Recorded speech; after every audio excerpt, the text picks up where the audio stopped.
Hey guys, James Maslow here, and I am super honored and excited to be this week's Man of the Hour. Justin and I are about to get into talking. Well, we kind of touched on what we're going to talk about. We'll see what we actually say. But of course, projects, some big time rush, some DJing, some acting. But I'd like to think we're going to get beneath that surface level just a little bit, get into the real. James Maslow, it's just so weird how we have to be on a Zoom call to do this now. I've only ever met the guests of our show on Zoom calls, but thanks for having a clean dope setup with your big time rush and everything behind you, buddy. Thank you for saying Oh, yes. my pleasure. Yeah. I got some records on the wall out here. It's my little home studio. So good little setup. My pleasure, man. Thank you so much for having me on. It's nice, even though it's not in person, to do something that feels a little bit normal, like doing It press does. and talking about music and movies and all this stuff. I just haven't done it in so long. I'm kind of psyched to You have talk to with you tell today. me about that. When we jumped on this call before we hit record just a second ago, you haven't done a podcast in a minute and no press for a second. What's the deal with that with you entertainers? I usually and listen, I told James, I was like, I've been talking to your publicist for a couple of months now, but I'm happy to have him now. And then I was like, should I have gone and called Damon Sharp to get you on here a little quicker? I'm happy you're here now, but what is when you guys take pauses in press and you're coming back into it, is it usually just because you have an upcoming event and all that? I mean, the obvious reason is COVID the last Yeah. year and a half. But honestly, I've never been one to seek out press when I don't have a project to talk Yeah. about. In fact, the older I get, the more I do this, the more I just say, hey, thanks. No, let's circle back when there's something to really promote and talk about. Otherwise, I feel like you get asked the same questions and I'm giving the same responses, and that's not Mm. entertaining. So now it's a great time. There's a ton of stuff to talk about, from Big Time Rush to my own DJ project, LTX, to movies. Thank God the world is starting to conspire to be somewhat normal again. So yeah, it's a good time to Oh, chat. my guy. Okay, so you've done so much. I've spent the past week looking you up and following you on Instagram, trying to get a feel for how this conversation should go. If you're listening right now, this is what I do every single episode. There's something special to you that I think you've said a lot to a lot of different projects. And somehow we're able to manage a wide portfolio of DJing, acting, singing, songwriting, you name it. It's all entertainment. But I know that that's your craft. Just help us better understand here for a second, James, how what makes you say yes to gigs, right? Especially since it's so different in the way that you would probably approach it from a talent perspective. How have you managed so many projects at once? I mean, obviously, okay, before COVID and maybe right now, but what gets you to say yes to a project? I think a few aspects go into that. My initial management, I went and signed with the biggest agency in the world during BTR, which was exciting. They only signed me. Um, from an acting perspective, they basically said, say no to everything.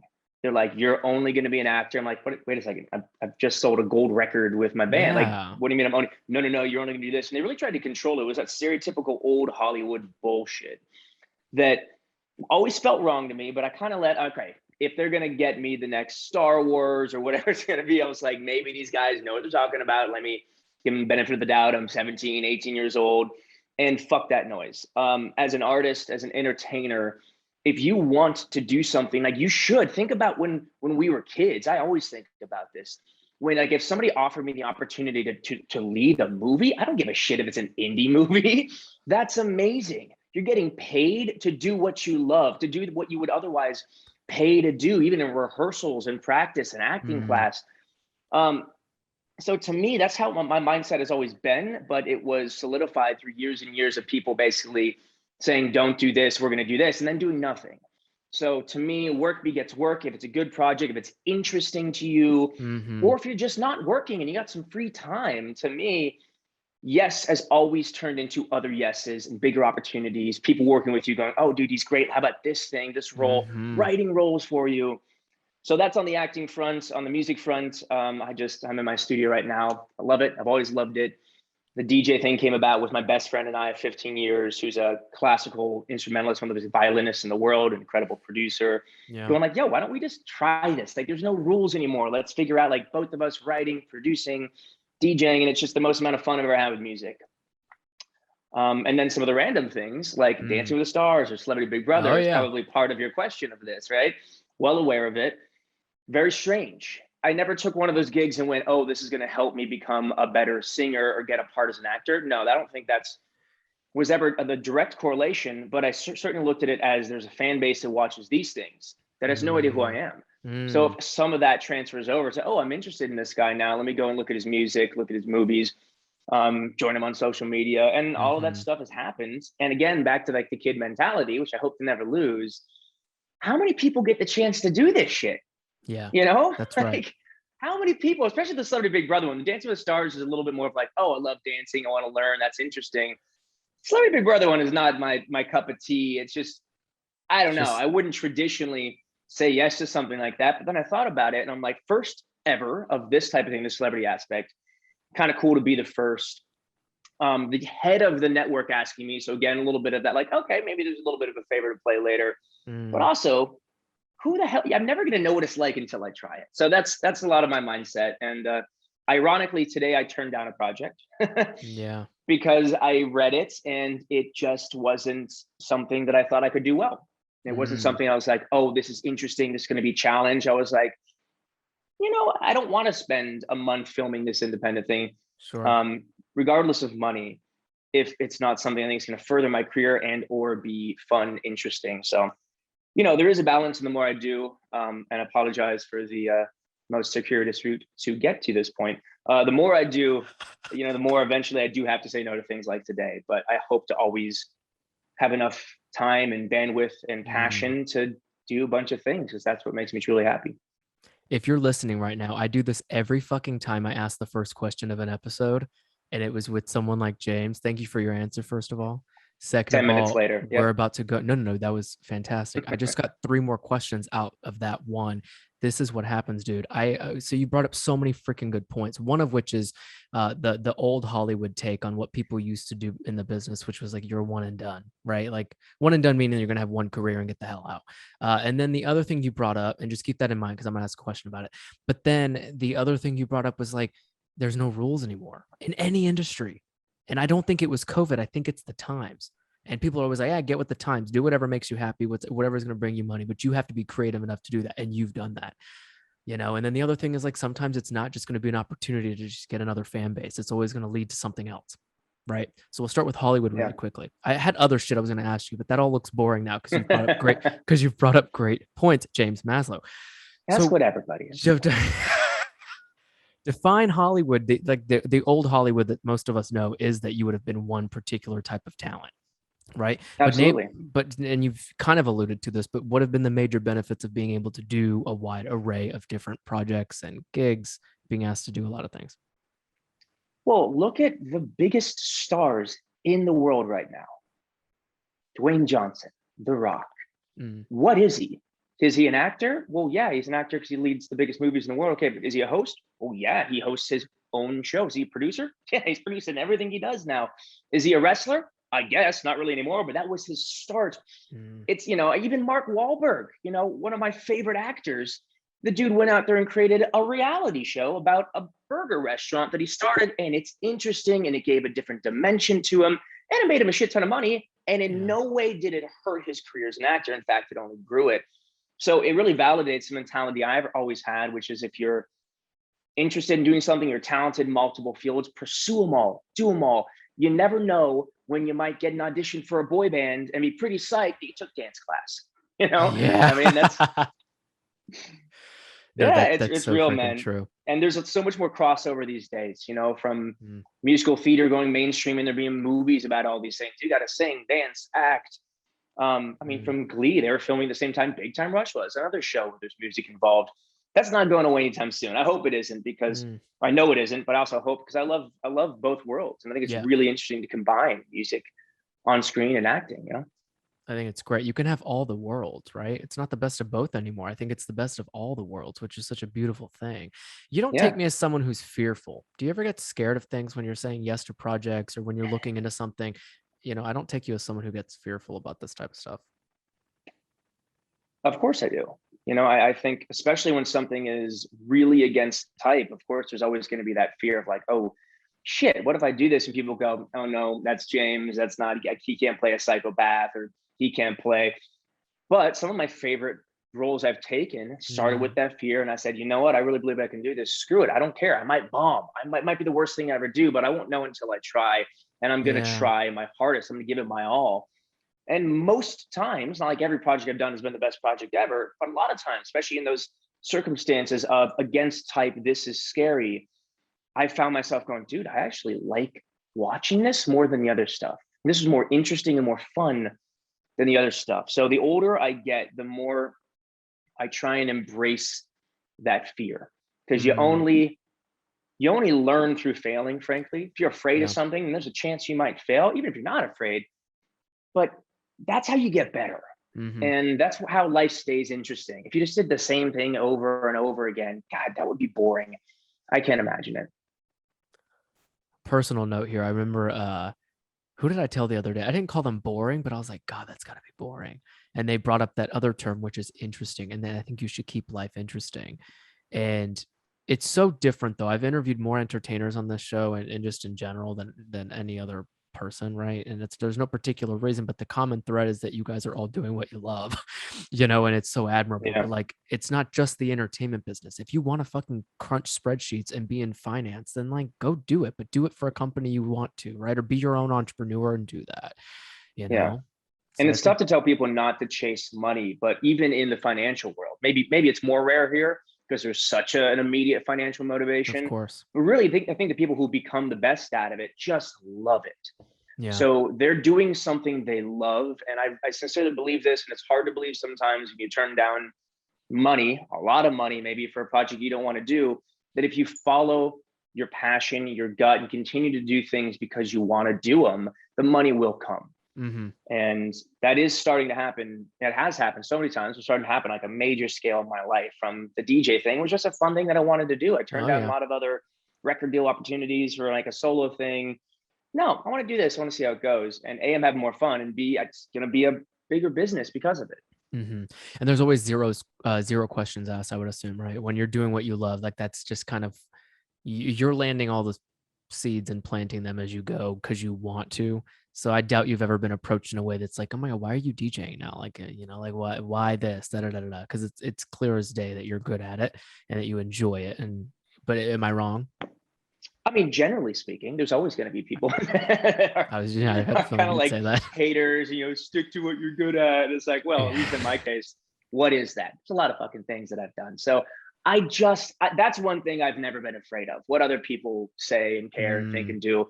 I was bullied so much as a kid. I was a chubby kid at one point. Then I was the only fucking straight dude in musical theater that was, majoring in for a long time. And like, I never gave a shit. A lot of other people mm, seem to, but I'm grateful in many ways. Not that bullying's good. I am so anti-bullying these days. I'm so like, that's just like, fuck you guys for doing that. It's so unnecessary. so But there unnecessary. is a resilience that forced me to build up because of it.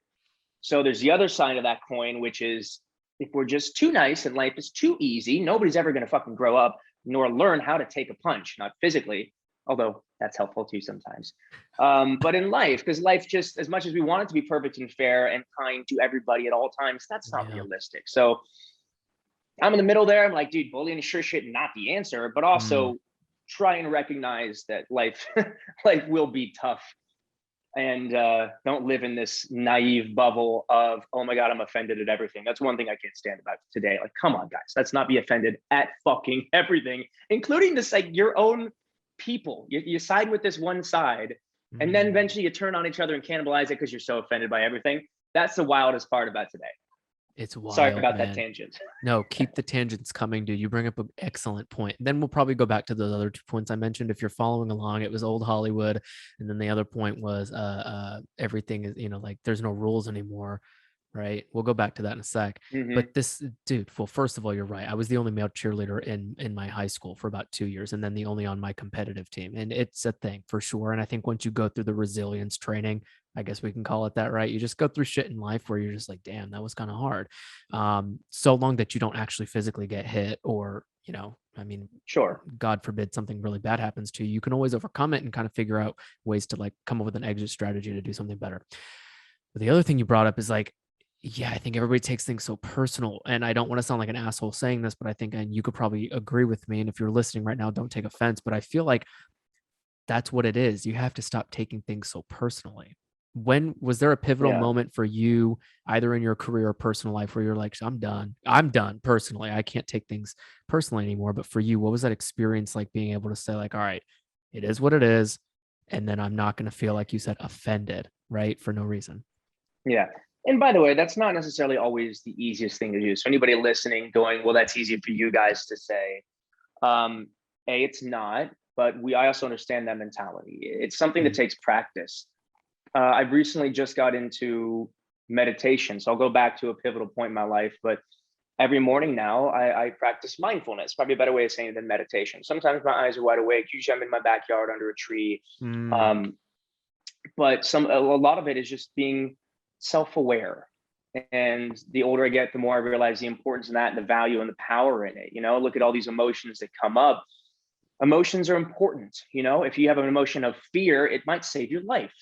If you have an emotion of anger, it can be useful, but being able to take a look and take a step back when these emotions uprise and go, why am I feeling this way? How did I get here? Yeah. Look at this from a different perspective. Is this silly? Am I being absurd? It's helped me manage so much of the world, including, all of these things that otherwise I might just stay in one thing and continue to be more and more and more sensitive about. Life is too fucking short. I don't want to be stressed like that all the Yeah, time. I get it, dude. Yeah. But frankly, one of the biggest pivotal moments in my life, without going into detail, because I could probably write a movie on how strange this was. I have probably only told this story, and again, it's going to purposely be a bit of an abbreviated one, to a few people in my entire life. But I went to one performing arts school growing up that I'm so grateful for. I actually look and attribute look to and attribute a lot of my training and discipline, especially from the musical theater aspects and the dance aspects, to Sure. this school. Having said that, back to the bullying aspect, it got so malicious towards me at a point in the middle of the 10th grade, where even in my classes, I couldn't get up and do a monologue or sing a song without 98% of the class just critiquing and throwing hate, to the point where the teachers are standing up. And I'll never forget one of my favorite teachers of all time, Bill Doyle, a musical theater teacher. This guy is brilliant and just one of my favorite people of all time. I'll never forget, though. It's a strange thing to have a teacher stand up, use this language in defense of a student against other students. And he went, "What the fuck is wrong with you guys?"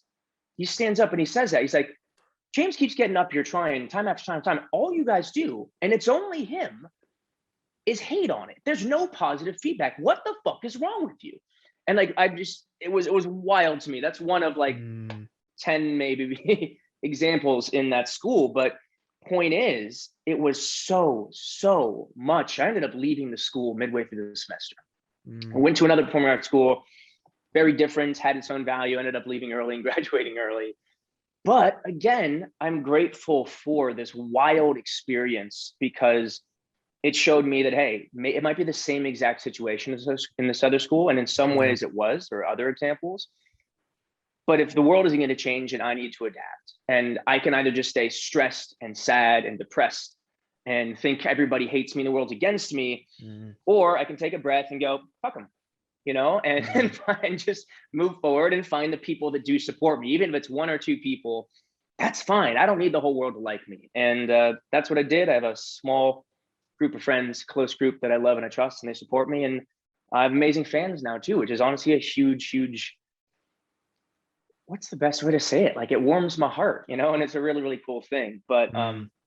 it's enough that I just don't need to rely on the lovingness of most people, and I don't expect it. Mm. Well, count me in your fan club, buddy. I think that's an incredible Thanks, story, buddy. dude. I'm so serious. That's like for like opening the can right there. I think that's so thank you for that. But I begin to think about a lot of people who go through that, right? So I think everybody who probably clicked play just now is totally thinking about an experience where that may have been exactly where they were. And your gut drops, right? Your heart starts beating fast and you get these emotions where it's like, what did I do? Right. And Yeah. then you overcome it and you're like, and when I say overcome, I'm not saying you just like walk out of the room feeling like Superman with a cape. Like you went through some shit, right? All of us did. All of us do to like to today. Um, Hmm. but there is something powerful about understanding that the world may not change. And I say that gracefully because we're still in a time, to our points earlier, where just you can't change people, right? All you can do is prove them otherwise, or do something so spectacular that you may inspire them to be a little bit more optimistic, positive, and kind. So anyway, yeah, you have an incredible fan base, because I know that they've probably seen that through your music and work. Anyway, so there was a gentle pause, just because I would probably start crying, but that's because I'm emotional and Asian. So, do you Good thing. consider, yeah, do you consider yourself a yes man? And the reason I ask is because, I mean, obviously I alluded to all the projects you've done. We've been talking about it now for a minute, but when you, like, outside of work, are you a yes man? I think that's fair. I try, again, the older I get, I think the more that I value experiences. Mm, And I've had a lot of cool ones. There was definitely a moment in my life after years of touring the world and fancy dinners and all that, where like all I wanted to do was stay at home. Um, and that's fine and that's totally fair. In fact, I spend a lot of time by myself, especially, I got a house in Vegas between the gym in the garage and the pool back outside and the studio here. Like, I don't need to leave. And that's fantastic for periods of time, but it only works because then I go into LA for work, and then I go on tour, and then I go on set. So this mm, is my reprieve. uh, I spent too much time, and I think COVID also showed all of us like what type of people we are. That amount of time indoors without things to do yeah. just reminded me that I'm very much an outdoor animal. And so that doesn't necessarily mean going to parties and going out late and all the things that I might have done when I'm younger. To me now, it's like, hey, let's plan some sort of physical activity. Like, I just went to Maui last week or 2 weeks ago, Yeah. and every single day would have some amazing friends out there, including Carlos, my bandmate. And every single day would call him up and be like, "Hey, what are we doing today?" And I'd go to my buddy Zane's house. He's just one of the best watermen in the world, Zane Schweitzer. His Yeah. whole family. I mean, his great grandfather invented windsurfing, like straight up. There's a whole movie coming out about it, that his brother Matt made. The whole family is killer. Yeah. And anyways, like, they probably have 100 boards, from kite boards to stand-up paddles to windsurfers to surfboards. And to me, like, that's what life's all about. Like, hey, what are we doing Mm. today? That's what a vacation is to me. It's not just sit on my ass drinking Mai Tais. Um, Although I did have some good tequila. But that's what makes me smile, and that's what encourages me to get up early in the morning. It's like, yeah, going to the gym Mm. is fun. I like it to some degree, but it's more fun. It's like, let's go plan a paddle and meet your friends out and go have some adventure. Um, I love that. Life is about that's how I'm experiences. ending that segment. I don't That's what you could know. imagine it from Uh, a production standpoint. Here I go ticking, and I'm like, God, that was a great soundbite. That's going to be a reel. That's going to be an and IGTV there we clip. go. And right now, I'm kidding, dude. Yeah, life is about experiences, and I think a lot of people now. I mean, you're 31. You just had your birthday in July, so like you're getting to a point where it doesn't really make sense to sit down and just go listen to loud music with people that you don't know. Could that be fun? Sure, but you've been in those scenarios your whole time. You said that you will go into LA for work, and then you'll be on set, you'll be at these parties and engagements. Sure, you get the invites all the time, and it's like, have you ever thought to yourself, when does it become too much? And that's why you ended up being happy, kind of chilling at home now, alone with the family, of course. But Yeah, I mean, it's funny. I just had a conversation with one of my old publicists. Her name's Netta. She's awesome. Haven't worked with her in many years. She went from publicity to the EDM game, actually, to another firm. Now she's back in publicity, and honestly, may work with her again in the future. And she reminded me, she was like, "Dude, you were always very easy to work with." I'm like, "That's nice, thank you." But she was like, "But you fucking hated doing press." And I mm, was like, "Yeah, I remember that." She's like, "Oh no, I would take you like the biggest part of the year, and within 2 minutes, she'd be like, 'Can you get me the fuck out of here?'" And that's kind of how I've always felt about the Hollywood scene and press and parties. It's just that most people are going there for the wrong reasons. Like, they're going there literally just to be seen, just to be photographed, just to try and get in the tabloid. And there's nothing wrong with that, right? There's people who have made billions, literally, of dollars these days by yeah. being tabloid celebrities. And like, Mhm. dude, power to you. If that's what you want to do, if you can do it. I am the opposite. I don't want paparazzi sitting out of my doorstep all day. That would piss me off. Like, Yeah. I do not want to have to deal with that. Like, look, of course, as things grow and Big Time Rush is back and there's times where like there's, fans camped outside or paparazzi camped outside. You can't do anything. You expect it, like when you're on tour about to play an arena, and you're in the same city and it's promoted all over the city. I don't want that in my personal life. I like to work, to do what I do, be known for that. When I need to promote that, do some press for sure. Then it's fun. Then that's cool. But like showing up to a red carpet I have nothing to do with, I always felt weird. I'm like, what the fuck am I doing here? As someone who used to stand on all those red carpets, I get exactly what you're saying. You know what I mean? It's like wait, didn't you look at all these people and you're like, you have nothing to do with the project. I know for a fact you don't even know one of the actors or one of the musicians. I can name 6 or 7 off the top of my head, dude. That's right. And I think that too many times, I mean, you had the same conversation I probably had last night, which is that so many people just want to be seen, And I used to say this phrase, and I don't think it was quoted, but I used to say, everybody wants to be seen, heard, and understood, but they always have to identify what the time, place, and occasion is to do that in a respectful way that actually makes sense for you. You can go out to one party a year. If it's the Met Gala, good for you. Go hang out at the Met Gala, right? Do your thing. But then you just like, that's why I asked you that loaded question of like, have you ever been in a place where you're like, God, this is too much? Because it is too much, right? Like there's 700 events happening as you and I are doing the Zoom call right now on Friday. Like I can name it, Governor's Ball, 2 weddings downtown in Tribeca. Like there's just everything happening. I'm like, oh my God, to even know that those things are happening is a headache. Yeah, it's kind of draining, so isn't it? You did it. Yes. So let's talk about draining really quickly. I feel like we're all back from, you know what I used to hate doing on this podcast? Hey, oh my God. So what have you been up to during the pandemic? I want to bring up your IG live, but I have a very specific question that you did last year. But with regards to feeling like tired and almost, how we had Zoom fatigue for a long time. I no longer get Zoom fatigue. I get physical energy fatigue because every time we're around people now, I'm like, I don't care what vaccine you got. I don't care. And not that I don't care, right? But like similar to you, I'm sure. And the reason I'm teeing this up this way is just because I feel like we're all getting tired. And it's because everything is surface fucking level. So my question for you, and you've alluded to a lot of very important people in your life, your buddy in Maui, your acting coach from the 10th grade. I'm sure your wife and kids do this for you too, but how do you build depth when you're in a physical setting with somebody? No wife nor kids yet, to clarify, but a long-term girlfriend. Okay, wait, we're gonna cut that part out because this was in it. Okay, good catch. Was that in some mislabeled Wikipedia? It was a bro. It literally said 2 kids and a wife 10 seconds ago. It doesn't even bother me anymore because I just don't even fucking look for it or care.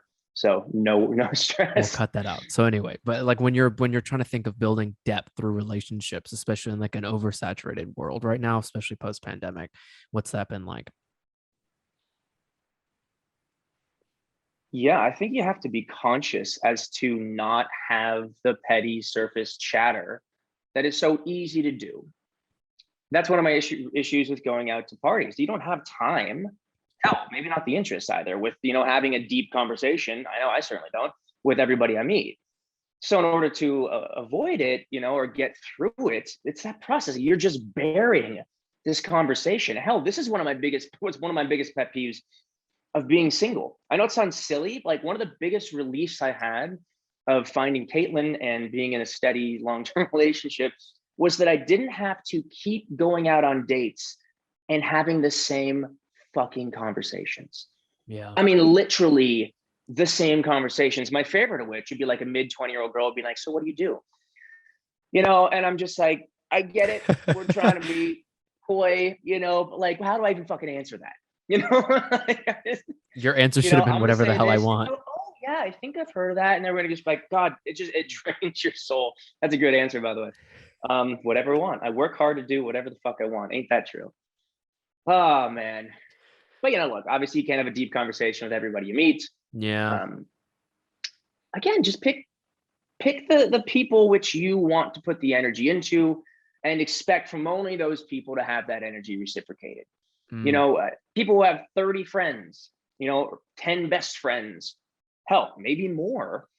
They get all butthurt that they don't hear from them or they don't feel like they're good friends. I'm like, how can you be a good friend to 30 people? I barely have enough time to be a good friend to like my few, best friends because I'm busy and I'm doing shit. And I got to go out of my way to think about them, which I do, but I don't have time to do that. So I'm not going to pretend like I do. That's something we got to start educating is like when you're a kid, I guess you think like, oh, everybody, I gotta have as many friends, gotta have the Yeah. most friends. I gotta, any older you get, you're like, dude, no. And here's a good trick. Yeah. Just stop responding to going out. Like take a month off of going out to events or parties or dinners or movies or whatever it is that this group text you have invites you to do. Don't respond to any of those invitations. Take a month off for yourself. Focus on you. Become the boring friend in the group, and then see who still texts you and asks you how you're doing, or if they ever do. And it's fantastic because the ones that just don't, those are your party friends. Those are Mm. your movie friends. They're not your real friends, and Mm. at least on a deep level. And guess what? That's a fucking great feeling because you get to go, oh well, shit, I don't have to get them a Christmas present every year and stress about it. They clearly don't care about even like my well-being in life. And don't, see him at the movies when you want to go, see him at the parties when you want to go. When I figured that out, my life got a hell of a lot easier. Mm. When was that? 20s? Late 20s? Yeah, I'd say late 20s. I would say too. Yeah, I think a lot of people are at that. I'm 25, so you just answered like our demographic highly is very much 18 to 34. So I know all of us struggle with that now, especially New Yorkers. And then not Very to social city. Yeah. social city, right? But I was in LA last week and I told you about when I see Damon and such, I exhaust him, but I do it in a very nice way. I'm like, hey, buddy, let's go out for like 30 minutes. Just come out. Or he Yeah, would yeah, yeah. invite me to a lounge or something. But there's time and place, again, just to do all those things. But you brought up a great fucking advice, man, which is like, you got to count the ones who are there for you and your well-being, as opposed to just the parties and shit. You know what I Yeah. mean?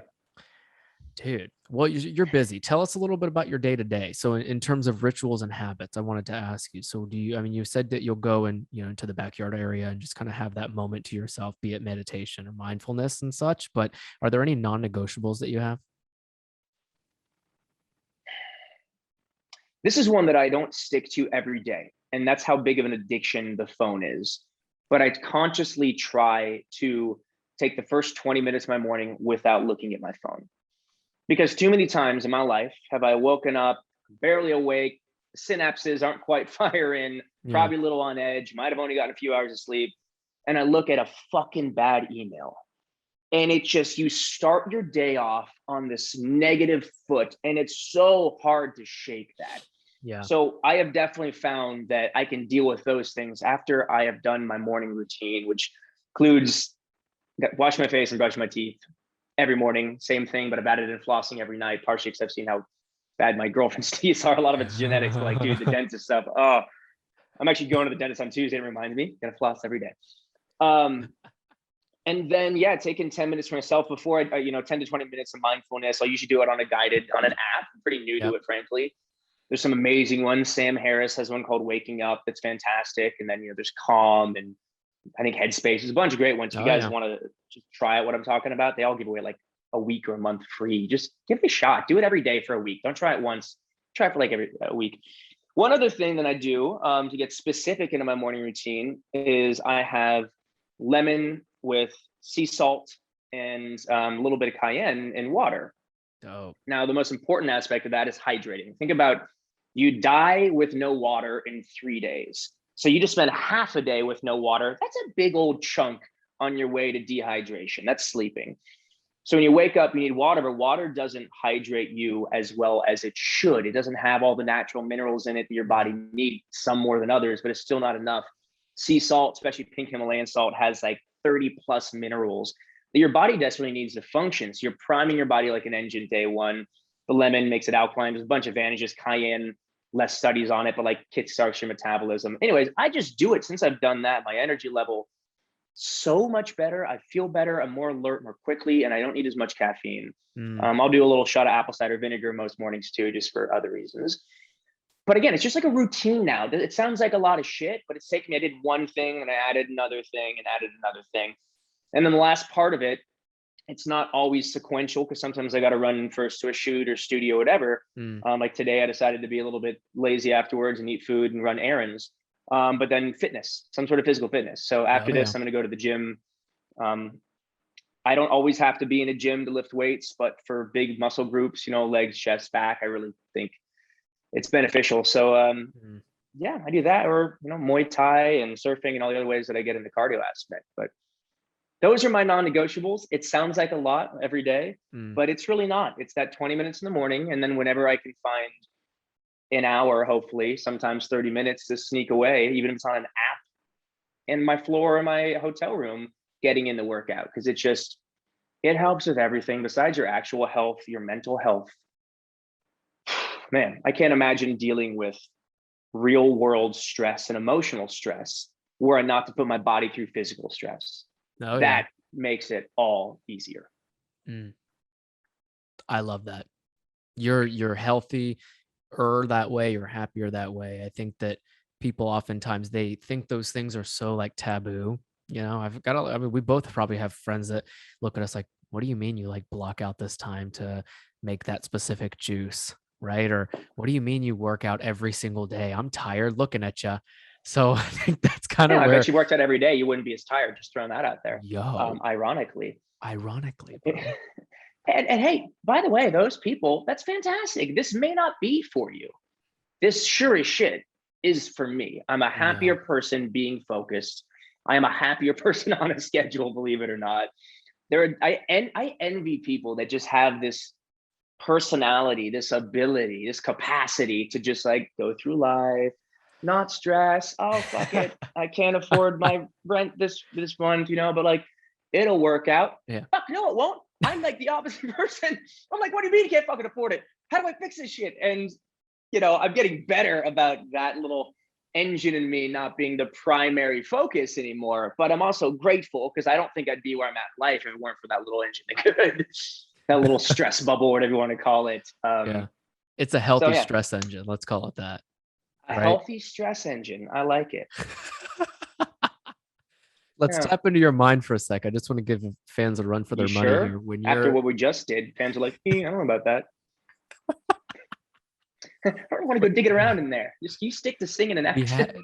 bro, we have to. I want to better understand what are you in search of anything whenever you meditate or go into like a mindfulness tap for that 20 minutes? Because I am, but I don't, people don't care about my opinion. So what do I you do care tap about. I'm into? very curious, actually, frankly, because it's new for me. So I'm following. Oh, yeah. I did first start with Sam Harris, and I really like his podcast. Yeah. He actually has a podcast. I like his meditation app, Waking Up, and it's just about focusing on the breath. So to me, I'm at such a basic level for this. Like anything, it takes practice to get something right. To be able to meditate sounds like a shit ton of practice. Mm, But even within these first, few weeks of practicing, I'm feeling less stressed. I'm feeling sure. more aware and more present. And for me, it's pretty much just focusing on my breath. It's focusing on breathing throughout, letting my thoughts go away, not holding an attachment to them, not holding a judgment when I do veer off and I'm not focused. They're like, oh, screw it, you suck at meditating. It's like, no, oh, we all do it. Your brain did it. Let's just bring it back to the breath. That's where I'm at. It's baby steps. What do you search for? What do I search for? So I think so for me, it's like within the first hour before I go to the gym. But I'm like you. I have to do it every single day. And so I get up and I'll do lemon water. So I was like, oh, when you said Nice. lemon water, and then you said cayenne That's and why this the other fame. salt, and I was like, whoa, I might have to try Add that. the But sea that's salt at least. And if you right, like fried. cayenne for spiciness, there's no downside to it. But the sea salt or the pink Himalayan salt is key. Go on. Has to. No, dude, 100%. And then I start thinking about like, so I don't use music or anything, but I'll do it in the morning and at night. The reason I do it in the morning is because I feel like I tap into creativity, which is why I asked you. I feel like anybody who's a bit creative or has to drive their career with, creativity to some extent. I wonder throughout that time period of mindfulness, like, all right, what's today's priorities? What am I missing in my life? You know what I mean? Just getting some notes Sure. in my head about like, yo, what's that? And then I go look at my calendar for the day and then I Yeah. start prioritizing. And if I literally feel in my gut in that little mindfulness stage, like, yo, I'm gonna like book James Maslow for this podcast or whatever. That's be for one of the first things I do at 9 a.m. or something like that.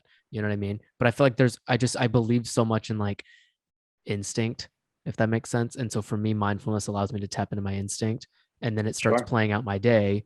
And then we both know this. You have full controllership of your entire day. So I know that, but I like to manipulate time throughout the 17-hour day, 16, 17-hour day, and in a way that makes sense for however I felt that morning through mindfulness. It's awesome, man. I So mean, that's the beauty I'm seeing and realizing in this. The people that just you don't have to be good at meditating. You could be doing it for a month or 20 years. yeah. Just tend to start their day being more present, and whatever Mm, that means for you. It's probably gonna get to the point where I'm doing the same thing. It's like, hey, how do I now identify, this law of attraction? This is what I'm trying to accomplish. How do I get there? What resources do I have? Like, there's so many benefits to even Yeah. talking about these things out loud, Mm-hmm. Well, that's why I love podcasting, because like I think, and give me your honest opinion. I have yet to ask this to anybody, and then we're gonna get into a lot more before we wrap here in just a sec. But because you're used to doing press and the ways that you're used to doing press, which is normally how I interview people. The reason I started this Mhm. podcast is because I started noticing. I almost cried 30 minutes ago. I don't know about you, but like I got into this because particularly with the narratives of the guests, aka you're probably like episode number 75 at this point, which is 75 weeks of a show. And I started realizing that there's power in deep conversation to the extent that I ask one fucking question within the 2 minutes of us meeting, and then it ripples into everything else, right? And because your Sure. sound bites were so fucking powerful, all I do, and I tell people this, I literally get paid to ask questions, shut up and listen, right? And it's so powerful. But I want your opinion on this. We're sitting in a Zoom call, right? And we're 51 minutes into this interview. What were your thoughts going into it? Now that we're 51 minutes in, how has it changed? I told you I was going to ask this, but like, what are your just general thoughts on this conversation, getting back into a podcast after not having done press for a while? Yeah, I think that going into it didn't have a whole lot of expectation. I expected it. I guess, okay, one expectation I had, didn't have any expectation. I expected it. If I expected anything, it was this to hopefully be deeper than the surface level. I've got 2 minutes with you on a red carpet bullshit we've addressed throughout this, which we've very much accomplished. And then I think at this moment, there's a gratitude of, hey, we've touched on things I've never spoken about in other interviews. That's exciting to me. I have done a lot of interviews. And we actually touched on this as well. I mean, saying the same things, answering the same questions.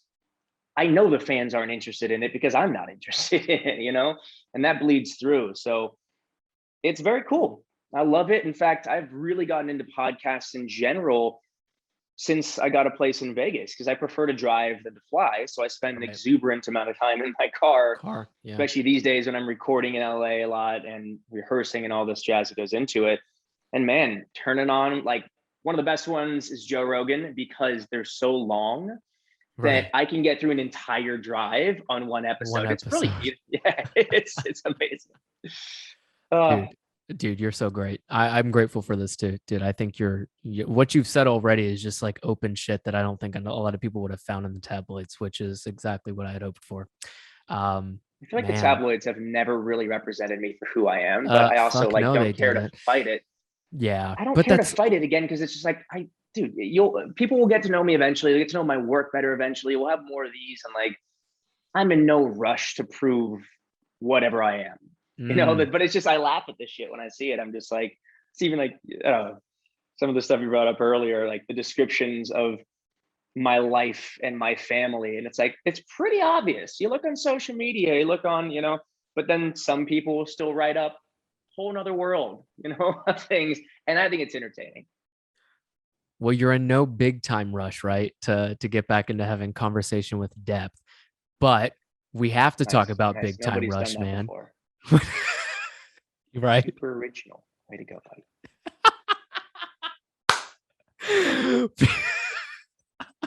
Wait, no I'm one's so done that. glad you find yourself entertaining. Yeah, no, that's good.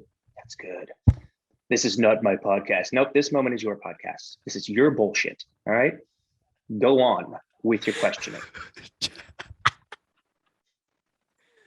So you guys are going to hit two big stages at the end of this year. One on December 15th. Please tell me I have this right. One on December 18th, Chicago and New York. How freaking That's excited are you? correct. And why did it take 7 years, man? Oof. That's a whole nother podcast conversation. Um, but generally speaking, we all wanted to do other things.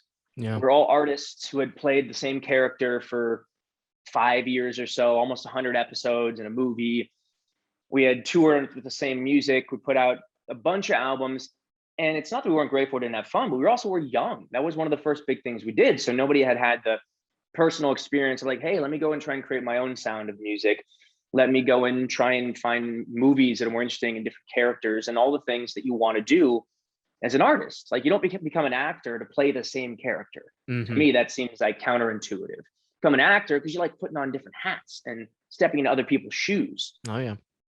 So I'd say that's the primary reason. And then, I think we all found ourselves at a point in our lives and had a conversation of like, hey, I think the timing's good for this. I think the fans would be excited. Believe it or not, this conversation happened 2 years ago. We started the BTR reunion 2 years ago, and COVID, really set us back. But at the same time, I think everything happens for a reason. And it allowed us to go through, speaking of Zoom fatigue, fucking Zoom writing session fatigue is a real thing. We probably did like 30 or 50 sessions on Zoom and created a whole, basically like an album of music that we're never going to release because it wasn't right. It's not because of Zoom. It's because it's the first stuff we had done together forever. And then a year and a half in, we're in this place where we got together, again, after a few months of break, after the Zoom fatigue, and we're creating music that is phenomenal. I mean, my humble opinion, I'm just excited about it. I think it's not like wildly different. It is different. It's different than our old music, but it's still us, right? We're not trying to do like trap, or hip hop, or like it's still pop music, still dance music. So don't be concerned. But it is 100% us, and us after going through the trial period, which otherwise, were it not for COVID, silver lining, we wouldn't have had the time to do, because it would have been like, oh, this is sick, put it out. Oh, now we got to put out a show. Oh, now we got a tour. And so we've had that time. I think it's worked out brilliantly. We're so excited. We just brought on a dope choreographer 2 days ago that's like done some of Justin Timberlake's camp. And like, this guy's great. Every step of the way, it's the four of us coming together and making these decisions as equal business partners. And it is just proving to be even more rewarding so far than we could have hoped. And this is not how it worked before, just to like, without getting into the gritty details of it. This is us four saying just what we want to do, is how we want to do it. And that's exactly how it's going. And we just have an incredible team now surrounding us that we chose. And we're about to get into proper rehearsals. And we're working on the set list now for these 2 shows in December, and also working on a lot of other things beyond that. But you guys will hear about that soon enough.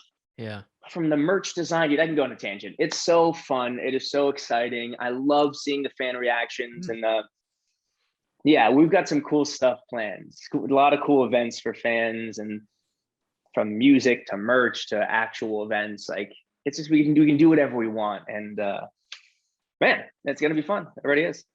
Look at our friend light up. You just got so happy then and there, dude.